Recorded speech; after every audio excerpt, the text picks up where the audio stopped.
May tatlong bituin umano ang lihim na nakatakdang magbalik ka pamilya. Kasunod ng matagumpay na engranteng pagbabalik ng isang sikat na actor-singer na kamakailan lamang ay ipinakilala sa ASAP stage. Ayon sa mga source, ang tatlong stars na ito ay pawang may malalim na ugat sa ABS-CBN. Matagal nang hindi nasilayan sa Kapamilya Network ngunit tila panahon na raw para sila'y muling bumalik sa tahanang nagpasikat sa kanila. Isa sa kanila ay matagal nang inaabangan dahil ilang taon nang hindi aktibo sa teleserye.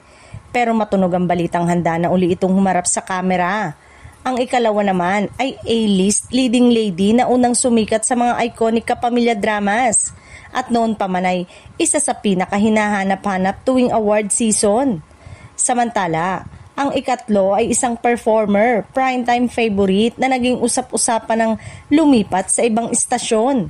Pero kung tama ang impormasyon, posibleng makita na uli siya sa ABS-CBN project ngayong 2026.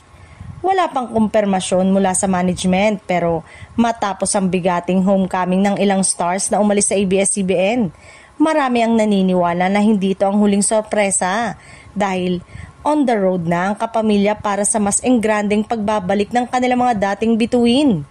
Isang aktres na may pambihirang karisma at powerhouse fanbase.